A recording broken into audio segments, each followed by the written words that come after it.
I noticed when you're asking about Caitlin a lot, you bring up other rookies as well. No league's ever about one player. That player could get hurt or whatever. So I think it's just to give recognition that in sports, people watch for compelling content and rivalries. And you can't do that alone as one person. This isn't just another sports story. This is a warning shot about how arrogance, short-sighted leadership, and one unforgivable mistake can tank an entire empire before it even had the chance to truly rise. Never seen a company fumble the bag so hard like the WNBA fumbled Caitlin Clark. It sucks that so much of it was riddled with so much drama and so much negativity. The WNBA held the golden ticket in its hands. A generational star who wasn't only great on hardwood, but also cultural currency. Caitlin Clark wasn't merely a player piling up points. She was a movement, a brand, a phenomenon who pulled millions of fresh eyes into women's basketball almost overnight. For a league that spent nearly 3 decades clawing for mainstream attention, this was supposed to be their crowning moment, their breakthrough, their validation. And yet, instead of embracing her as a savior who could rewrite the sport's future, they treated her as disposable. In the process, they committed a blunder so massive that it may cast a shadow over the league for decades to come. What began as a fairy tale has twisted into an all-out war. And Caitlin Clark is taking her revenge, not by shouting into microphones or venting on social media, but with something far more devastating: leverage.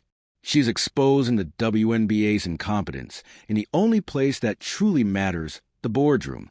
The best part, the sharks are already circling.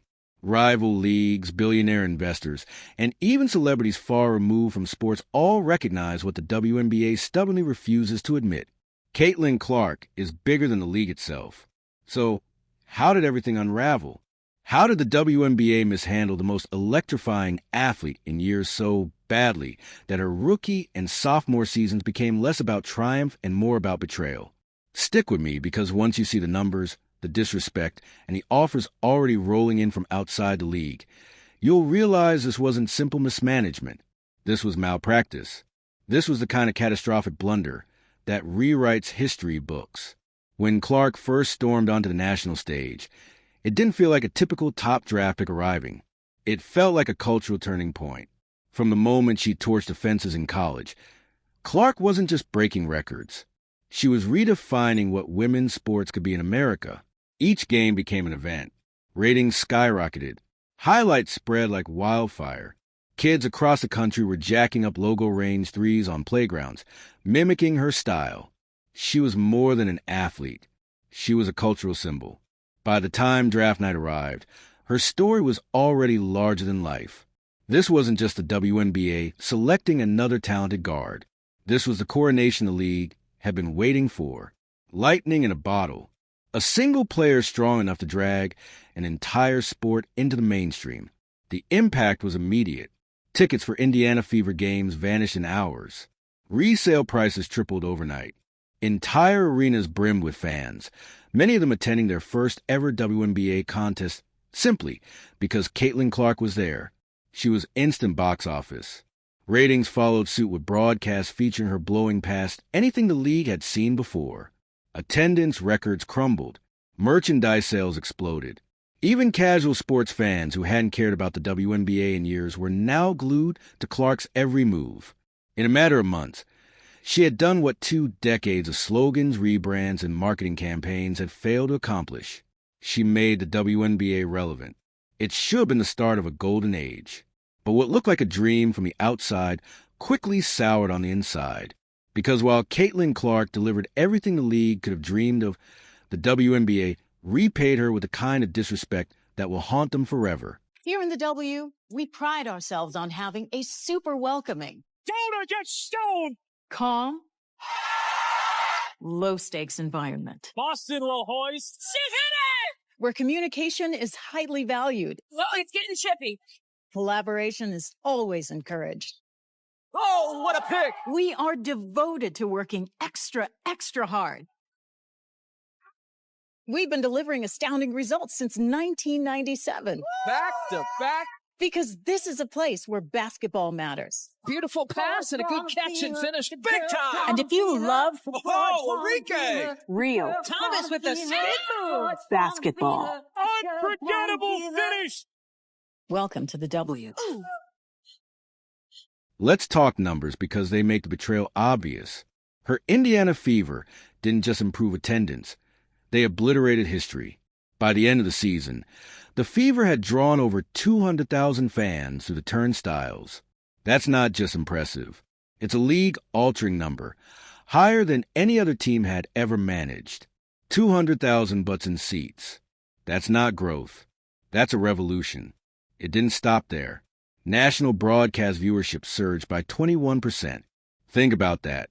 For a league that had begged for attention for decades, this wasn't incremental progress. It was survival. Clark was a walking economic engine. Every time she laced up, arenas swelled, merchandise flew off shelves, television numbers soared. She wasn't just an athlete. She was a heartbeat of the entire league. And all this came from a rookie, barely scratching the surface of her prime. Now, stop for a second and think about how long the WNBA has been searching for this moment. For nearly 30 years, they tried every trick in the book. Slogans, rebrands, partnerships, none of it worked. Then Caitlin Clark arrived, and suddenly the impossible became reality. She was the difference between a league fighting for oxygen and a league finally thriving. She was the goose laying golden eggs every single night. And yet instead of treating her as the treasure she was, the league decided to insult her in the worst way possible on her paycheck. Let's lay it bare. Clark's rookie contract was 4 years long, totaling just $338,000. Break it down, and that's about $85,000 a year. $85,000. That's less than some middle managers make at a tech startup, less than many assistant coaches in men's basketball pocket. And it's supposed to be the salary for the one woman literally keeping the league afloat. It was an insult written in black and white. Now, compare it to the NBA. A number 1 overall draft pick across the hall signs a rookie deal worth around $55 million over 4 years. That's not a typo. $55 million versus $338,000. That's not just a gap, it's a canyon. Clark wasn't being underpaid. She was being devalued. Do the math. And she made 162 times less than her male counterpart. Not 10% less. Not half as much. 162 times less. That isn't just a wage gap. It's a declaration. It told the world, we don't value her. And once that disrespect went public, the ripple effect was brutal. Because when a league devalues its own star, it signals something far worse. It tells opponents, she's fair game. She isn't special. She isn't protected. She's just another rookie. And that's when the disrespect leapt off the contract page and onto the court. They try so long to get respect for women's basketball, and then they treat it like a junior high school girl's locker room. Junior high school girl antics on the court. Instead of playing the game, they got to be drama because they're jealous. Instead of letting their skills speak for themselves, they got to be drama because they're jealous. Instead of letting their skills speak for themselves, they got to be drama because they're jealous. Almost immediately, Caitlin Clark became a target. Opponents saw the tiny paycheck, the lack of protection, the clear message in the league office, and they pounced. Game after game, she was mauled. Hard hip checks, schvees while airborne, sneaky off-ball hits meant not to defend, but to wear her down. These weren't just fouls. They were calculated cheap shots. They weren't playing basketball. They were testing how much abuse she could survive. And what did the referees do? Nothing. They swallowed their whistles like they were allergic to them. The WNBA office looked the other way. They had no problem selling out arenas with her name on the marquee. They loved plastering her face across every promo. But when it came time to protect the very investment saving their league, they shrugged. We have heard nothing from the WNBA, absolutely nothing. Brittany Griner elbowing Caitlin Clark in a crazy way and then calling her a trash white girl. And Brittany Griner has not commented, which I find significant. I've watched that video countless times, and it sure looks like Brittany Griner says, white girl. And Brittany Gurrier has not commented, which I find significant. I've watched that video countless times, and it sure looks like Brittany Gurrier says white girl. The boiling point came during an ugly incident that fans still haven't forgotten. Cameras appeared to catch Brittany Gurrier directing an untoward remark at Clark during a game. The clip spread like wildfire. Lip readers weighed in. Fans were furious. And yet, the league did nothing. No investigation, no suspension, not even a fine. The message couldn't have been clearer. Caitlin Clark was on her own, and that message was dangerous because when refs refuse to protect, when a league refuses to punish, every opponent feels emboldened. Every shove goes harder. Every foul gets dirtier. The WNBA sent its brightest star into battle without armor, and everyone knew it. There's only so much one body can endure. You can survive bad contracts. You can endure disrespect. But when night after night turns into open season on your health, the end is inevitable. For Caitlin Clark, that end came on September 5th, 2025. The news hit like a bombshell. She was ruled out for the rest of the season with a right groin injury. Headlines try to frame it as unfortunate bad luck, a tragic twist of fate. But let's not sugarcoat it. This wasn't random chance. This wasn't bad luck. This was the bill coming due. This was months of negligence finally cashing in. The WNBA's failure to protect Caitlin Clark had just cost them everything. Higher television ratings, higher attendance figures. Ladies and gentlemen, that doesn't come courtesy of a league. It comes courtesy of the players that play in the league. And in her case, she was the most popular, which means she could have helped your bottom line, which means you should have seen that from day one and maximized it. But you didn't do it. Think back to what Caitlin Clark endured in her first 2 seasons. The hip checks delivered with extra intent, the sharp elbows in traffic, the hard shvees when she was already in the air, and the subtle but dangerous off-ball shots to her ribs and hips. Every game, the punishment piled up. And every game, the referees looked the other way while league executives hid behind silence. Her body finally broke. Not because she was fragile, not because she couldn't handle competition, but because the very system built to protect her never did its job. This injury wasn't bad luck. It was the inevitable result of negligence. And in that moment, the WNBA didn't just lose its brightest star. They revealed to the world that they were incapable of protecting the one person who had saved them from irrelevance. But here's where the story pivots. As Clark sat sidelined, rehabbing from pain the league allowed to pile up, others were watching. Rival leagues, investors, billionaire entrepreneurs. They saw the WNBA's golden goose battered and limping, left unprotected by the very institution that had cashed her name on every ticket and jersey. And unlike the WNBA, these outsiders understood her worth. They weren't vultures. They were visionaries. And as soon as Caitlin Clark went down, the real power players began circling. They weren't waiting to scavenge. They were preparing to offer her something the WNBA never would: respect, protection, and money that actually matched her value. Ironically, what looked like her lowest point became the spark for her greatest leverage. The WNBA thought it had Clark boxed in. They believed that rookie contract bound her, trapped her in a system that could underpay her, exploit her, and still force her to smile, lace up, and keep carrying the entire league on her shoulders. What they didn't realize was that the injury changed everything. It didn't weaken her, it exposed them. Suddenly, the balance of power shifted. Doors that had been shut for years flew wide open. The first came from a bold challenger, unrivaled, a new 3-on-3 league founded by Breanna Stewart and Nafisa Collier. With Gino Arima deeply tied to its vision, unlike the WNBA, Unrivaled didn't see Clark as a cost contained. They saw her as a cornerstone. They put an offer on the table that turned heads instantly, over $1 million per year, plus something far more important, an equity stake in the league itself. This wasn't just a paycheck. This was ownership, legacy, control. For the first time, Clark wasn't being treated like another draft pick in a long line of rookies. She was being treated like a partner, someone who could shape the future, not just dribble inside of it. And everybody talking about other WNBA players not being appreciated. Nobody insulted them.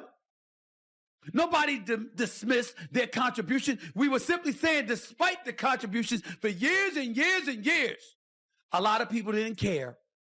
Fair or not, until Caitlin Clark came along. And that right, there was already more respect than the WNBA had shown her since day one. The brilliance of Unrivaled's proposal wasn't just a number. It was the message. They weren't saying, we'll pay you to play. They were saying, we'll invest in you as the face of the future. That alone would have been enough to shake the industry. It proved what fans have been screaming all season. Caitlin Clark wasn't just another star. She was the league. And if the WNBA wouldn't treat her that way, someone else would. But that was only the appetizer. The main course came from an unlikely source. Someone outside the traditional basketball machine. A cultural icon who would build an empire on disruption. Just when it seemed like the story couldn't get worse for the WNBA, it did because Ice Cube entered the conversation, and his offer made the league's treatment of Clark look like a cruel joke. At first, people dismissed the whispers. Cubs' big three league paying Caitlin Clark millions for a short-term deal. It sounded like tabloid fantasy. Some fans thought it was just posturing, a publicity stunt. But then the numbers came out, and they were undeniable. The official offer was $15 million. Not for 4 years, not for 40 games. Not for grinding out an entire WNBA season. No, $15 million for one 10-week stretch of basketball. Pause and let that sink in. The WNBA locked Clark into a 4-year rookie contract worth just $338,000 total. Barely $85,000 per year. Cube walked in and said, how about $15 million for 10 weeks? That's not a negotiation. That's a public shaming. That's someone standing on the rooftop with a bullhorn yelling to the world. The WNBA has no clue what its most valuable asset is worth. This wasn't just about Clark's bank account. It was about optics. The big three didn't just outbid the WNBA. They exposed it. They proved that a rapper turned businessman understood Caitlin Clark's market value better than the very league built on her shoulders. That $15 million figure didn't just dwarf her paycheck. It obliterated it. And overnight, the narrative flipped. The WNBA wasn't protecting Clark. They weren't empowering her. They were undercutting her. And now, the receipts were out in the open for everyone to see. This wasn't a simple contract discrepancy. This was revenge. Revenge written in dollar signs. Revenge on a league that thought they could get away with paying pennies while raking in gold from her image. And suddenly, the power dynamic shifted forever. Caitlin Clark didn't need the WNBA anymore. But the WNBA, they couldn't survive without her. For months, league executives had operated under a dangerous illusion. They thought Clark was locked in, trapped, with nowhere to go. They figured they could take her for granted, because what else could she do? Then Ice Cube dropped a $15 million bombshell, and everything changed. That number wasn't just about money. It was a declaration of independence. It validated everything fans had believed since day one. Caitlin Clark's true worth dwarfed the WNBA's imagination. She wasn't a 6F-figure player. She wasn't even a 7-figure player. She was an 8-figure superstar. And the most humiliating part, she had gotten there without ever asking for their approval. Think about the symbolism. The WNBA marketed Clark as the face of its future, but never gave her the treatment that came with it. Cube didn't just pay her. He validated her. He told the world, you're not crazy for believing this woman is worth everything. He confirmed that the WNBA had no clue how to handle its golden goose. And that validation, that external stamp of respect, is where the real revenge begins. Because the damage isn't whether Clark accepts the contract tomorrow. The damage is that the offer exists. It hangs over the WNBA like a storm cloud. Every press conference, every boardroom meeting, every sponsor call, there's that number, $15 million. It's in the room whether Kathy Angelbert likes it or not. And with that single move, Caitlin Clark gained something no WNBA player had ever truly held before. Leverage. Leverage to demand protection. Leverage to demand real respect. Leverage to negotiate not just her salary, but her role in shaping the future of women's basketball. And that's the league's nightmare. Because once a player realizes she doesn't need the institution anymore, the institution loses control. The WNBA can't put Caitlin Clark back in the box. Not after Q broadcasted her true worth through a megaphone. The league thought it owned Caitlin Clark. The truth, she now owns the future of the sport. This was never just about basketball. It was about vision, about respect, about a league that held the keys to its own salvation and somehow dropped them straight into the sewer. Clark walked in as a once-in-a-generation gift. Ratings magnet, attendance surge, jersey selling machine. She gave them everything. And what did she get in return? A rookie deal that insulted her. Silence as refs swallowed whistles. Indifference when opponents turned games into free-for-all wrestling matches. And absolute nothing when ugly racial slurs echoed across the court. They didn't just undervalue her, they betrayed her. Now comes the price. Caitlin Clark's revenge isn't about throwing shade in interviews. It isn't about cryptic tweets. It isn't even about dominating the stat sheet. Her revenge is leverage. It's rival leagues lining up with offers of millions, ownership stakes, and the one thing the WNBA never gave her, respect. Ice Cub's $15 million bombshell didn't just shake the market, it flipped the balance of power. The WNBA thought Clark needed them. The truth is, they needed her. And now, for the first time, a single player controls the fate of an entire league. So, the question is simple. When her contract ends, does Caitlin Clark stay loyal to the institution that disrespected her, or does she walk away, taking her millions of fans, her economic clout, and her cultural weight somewhere else? The WNBA had its chance. They had their savior. They had the golden moment every struggling league dreams about, and they fumbled it. Caitlin Clark doesn't need the WNBA to cement her legacy, but the WNBA, they may have just lost their future.